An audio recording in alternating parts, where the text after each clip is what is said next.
So for today our topic is the coup in Myanmar. तो पिछले कुछ दिनों से हम देख रहे हैं कि म्यांमार में एक पॉलिटिकल इंस्टेबिलिटी देखी जा रही है। तो एक्चुअल में हुआ क्या है? हुआ ये है कि 1 फरवरी 2021 को अचानक से सडनली वहाँ की मिलिट्री जो है उसने पूरे जितने आंग सान सूची है वहाँ के बहुत सारे मिनिस्टर्स, मेंबर्स ऑफ पार्लियामेंट और वहाँ के प्रेसिडेंट को डिटेन कर लिया। हुआ ये कि 1 फरवरी को आंग सान सूची जो the state counsellor of Myanmar है और वहाँ के प्रेसिडेंट और एनएलडी के that is national league for democracy के जितने भी मेंबर्स हैं, लीडर्स हैं, उन सबको डिटेन कर लिया गया बाय द टाटमाडाओ। तो टाटमाडाओ क्या है? टाटमाडाओ वहाँ की म्यांमार की मिलिट्री है जिसने और टाटमाडाओ ने क्या किया, 1 year long state of emergency घोषित कर दिया है वहां पे और सारी पावर्स जो है अब कमांडर इन चीफ पर वेस्ट कर दिया गया। दैट मीन्स वही अभी उसको सारा रन करेंगे पूरे म्यांमार को। अभी वहां पे कोई डेमोक्रेसी नहीं रह गई है। तो ये प्रॉब्लम क्यों हुआ है, इसका बैकग्राउंड क्या है, ये हम थोड़ा जाने। First of all we have to learn about the word coup. What is coup? तो कू इज नथिंग बट ये एक सडन, एक बहुत ही वायलेंट और एक गैर कानूनी that is illegal scissor of power है जिसमें पावर को सीज कर ली जाती है।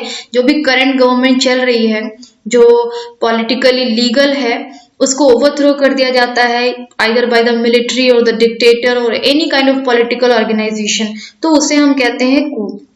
और म्यांमार में भी मिलिट्री ने कू किया है तो ये एक कू ही है। न्यूज में और क्या है? द कू डिटेक्ट occurred the day before the parliament of Myanmar. ये बहुत ही ड्रामेटिकली तरीके से मिलिट्री ने ऐसा काम किया है क्योंकि नेक्स्ट डे ही स्वेरिंग थी। सारे मेंबर्स जो थे, इलेक्टेड मेंबर्स जो इलेक्शंस में जीत कर आए थे, जनरल इलेक्शंस जो नवंबर 2020 में हुई थी, उसको जीतने के बाद में वो स्वेरिंग थी। स्वेरिंग से ठीक एक दिन पहले ही ऐसा हुआ। तो ये मिलिट्री को डर था कि अगर वो आ जाएंगे सत्ता में तो इनसे सारी पावर्स छीन ली जाएगी। हालांकि 25% इनको पहले से ही पार्लियामेंट में इनको मिला हुआ है seat. President Win Myint and state counsellor Aung San सूची वर डिटेन। मैंने पहले बोला है कि प्रेसिडेंट विन मिंट और state counsellor Aung San Suu Kyi जो है इनको डिटेन कर लिया गया और बहुत सारे मिनिस्टर्स और डेप्यूटीज को भी, मेंबर्स ऑफ पार्लियामेंट को भी डिटेन कर लिया गया। आई एम श्योर कि आप लोगों ने आंग सान सूची के बारे में सुना हुआ है because she is a very famous leader. ये नोबेल प्राइज भी इनको मिला है बट ये वहां की प्रेसिडेंट नहीं बन पाई बिकॉज उनके 2 बेटे जो है वो ब्रिटिश के हैं, ब्रिटिश ओरिजिन के हैं। दैट्स व्हाई वो नहीं बन पाई। वहां के कॉन्स्टिट्यूशन में ऐसा लिखा हुआ है। She couldn't be the president but she is the state counsellor there. Aung San सूची पे एक्चुअल ब्लेम ये है मिलिट्री का कि उन्होंने पोजेस किया, उन्होंने मंगवाया है किसी बाहरी कंट्री से, फॉरेन से, उन्होंने इलीगल वॉकी टॉकी मंगवाया है। तो मे बी स्पाइंग के लिए यूज करने के लिए या क्या ब्लेम है वी डोंट नो बट उनका ब्लेम यही है कि वो मे बी स्पाई कर रही होगी। तो मिलिट्री को बहुत ज्यादा डर था उनसे।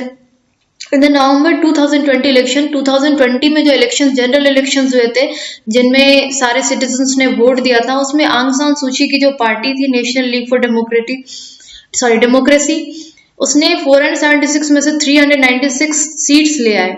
दैट मीन्स ये बहुत ही ह्यूज विक्ट्री था इनके लिए। और एनएलडी के यूएसडीपी दैट इज जो मिलिट्री बैक पार्टी थी, इनके लिए ये बहुत ही ज्यादा डिवास्टेटिंग था क्योंकि इनको सिर्फ 33 सीट से मिले थे। तो ये इनकी हिम्मत बिल्कुल टूट गई। तो अब इन्होंने सहारा लिया था ब्लेमिंग का। उन्होंने उसी टाइम से ब्लेम करना शुरू कर दिया कि वोटर्स लिस्ट में इरेगुलरिटीज हुई, लेकिन वहां के इलेक्शन कमीशन जो है उन्होंने साफ कह दिया, ये ब्लेम को खारिज कर दिया कि नहीं, ऐसी कोई इरेगुलरिटी नहीं हुई है। तो लेकिन फिर भी म्यांमार की मिलिट्री जो है वो तब से कंटिन्यूअस जो है अपोज कर रही है कि एनएलडी को किसी भी तरह से पार्टी में, पावर में नहीं आने दिया जाए क्योंकि वो आ जाएगी तो कंप्लीटली डेमोक्रेटिक हो जाएगा Myanmar. The election commission said there was no evidence to support the military's claims with respect to irregularities. I already mention that the decision came amid heightened tensions after the military refused to rule out the possibility of a coup. ये तब हुआ जब कू की possibility बहुत ज्यादा हो गई थी। तब इलेक्शन कमिश्नर ने ऐसा कहा कि कोई इरेगुलरिटी नहीं हुई है, सारे जेन्युइन इलेक्शंस हुए हैं, रिजल्ट सारे जेन्युइन हैं, कोई इलीगल काम नहीं हुआ है। अब the military had rule Myanmar, we all know that military जो है वो म्यांमार में 5 डिकेड्स, दैट मीन जब सेकेंड वर्ल्ड वॉर हुआ उसके बाद से लगभग 50 साल 2015 तक उतार चढ़ाव के बावजूद मिलिट्री ही वहां पे रूल करती रही। म्यांमार कोई डेमोक्रेटिक नेशन नहीं बन पाया था until 2016। So we can see the background here. हम लोग थोड़ा बैकग्राउंड देखते हैं कि वर्ल्ड वॉर 2 के बाद जो बर्मा इज एक्चुअली म्यांमार, ये म्यांमार का पुराना नाम है, ओल्ड नेम है बर्मा। तो ग्रेट ब्रिटेन से इसको फ्रीडम 1948 में मिली थी और आंग सान तब एक लीडर थे जिन्होंने यूनिटी के लिए बहुत काम किया था। वो चाहते थे कि सारी एथनिक कम्युनिटीज जो है, एथनिक कंपोजिशन वहां की जो है वो सब साथ में हो जाए और सब मिलकर के एक नेशन बने, एक रिपब्लिक देश बने, एक डेमोक्रेटिक देश बने। और उन्होंने सीमेंट किया था एक पील लोन एग्रीमेंट। ये पील लोन एग्रीमेंट जो है एक तरह की संधि, एक तरह की ट्रीटी थी जिसमें सारे एथनिक कॉम्पोजिशंस ने साइन किया, सारे लीडर्स ने साइन किया है और उन्होंने सोचा कि अब हमारे देश जो है डेमोक्रेटिकली रन कर सकती है। लेकिन बदकिस्मती से हुआ ये कि आंग सान को असैसिनेट कर दिया गया और इसी के साथ पील लोन एग्रीमेंट भी जो है ये खत्म हो गया और वहां पे कोई यूनिफिकेशन कभी हो ही नहीं पाए। एथनिक कॉम्पोजिशन हमेशा वहां की एथनिसिटी हमेशा इधर उधर ही रही, सारे अलग अलग ग्रुप्स में बटे रहे। Okay, then is his death mark the short lived period of peace. बहुत ही कम समय के लिए वहां पे पीस रहा और उनकी मौत के बाद वो वक्त भी खत्म हो गया और वहां पे एक पावर वैक्यूम क्रिएट हो गया। पावर जो है अब किसके हाथ में जाएगा ये सही से समझ नहीं आ रहा था और इसी समय पे कू फिर से हो गया 1962 में मिलिट्री का। उन्होंने फायदा उठाया इसका और 1962 से 1988 तक बर्मा सोशलिस्ट प्रोग्राम पार्टी जो एक वन पार्टी स्टेट थी, दैट मीन्स किसी और पार्टी ने कम्पीट नहीं किया और यही पार्टी वहां रन करती रही 62 से 88 तक। लेकिन इस तरह से वन पार्टी स्टेट कहीं भी किसी भी कंट्री को ठीक से रन नहीं कर सकती है, यह डेमोक्रेटिक वे नहीं है। सॉरी, किसी भी कंट्री को रन करने के लिए वन पार्टी स्टेट होनी नहीं चाहिए। There is the SPDC Janata which took power in 1988।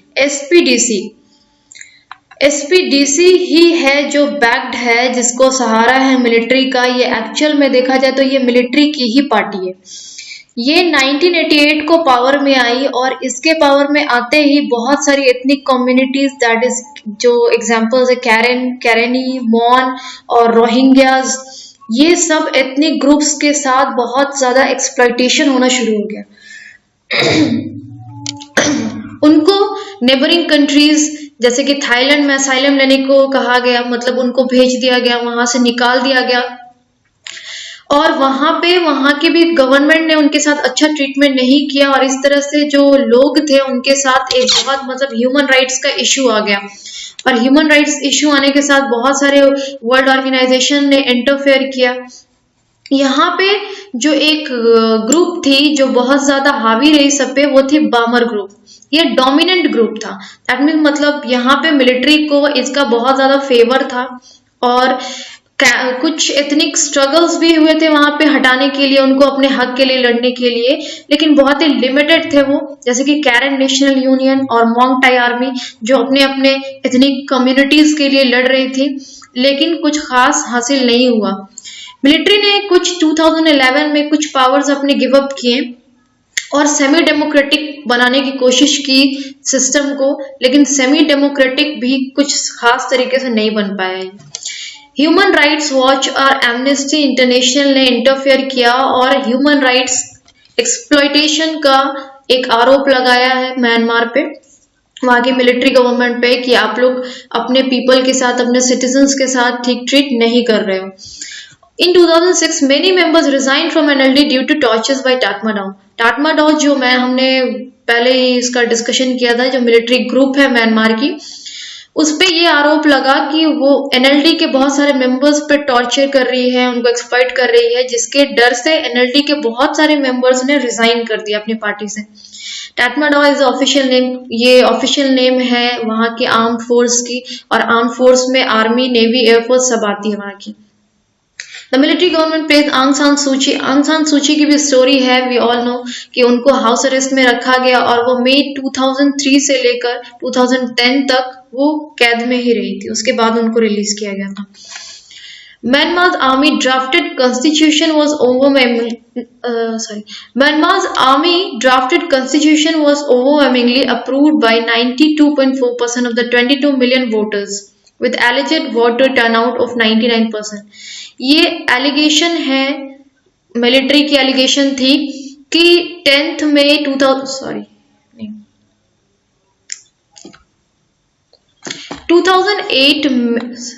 मई 2008 को म्यांमार में एक कॉन्स्टिट्यूशन को ड्राफ्ट किया गया जो बहुत ज्यादा डेमोक्रेटिक तो नहीं है, बट फिर भी लोगों ने इसको अप्रूव किया। 22 मिलियन वोटर्स, दैट इज 92.4% वहां की पॉपुलेशन ने इसको अप्रूव किया। और इस कॉन्स्टिट्यूशन के इम्पोर्टेंट चीज ये थी कि इसके अंदर 25%, दैट इज 1/4 जो सीट्स थी पार्लियामेंट की, वो मिलिट्री को यूं ही दे दी गई। दैट मीन समझ लीजिए एक तरह का ये एक वीटो पावर उनको मिल गया। An election was held in 2010। 2010 में इलेक्शन हुआ जिसमें 40 पार्टीज ने हिस्सा लिया, लेकिन इसमें एनएलडी ने हिस्सा नहीं लिया।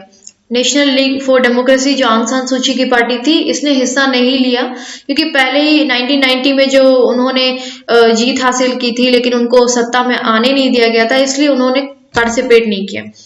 और मिलिट्री की जो पार्टी थी USDP, union solidarity and development party, इन्होंने विक्ट्री घोषित कर दिया कि हम जीत गए और इनकी सीट थी 259 330 में।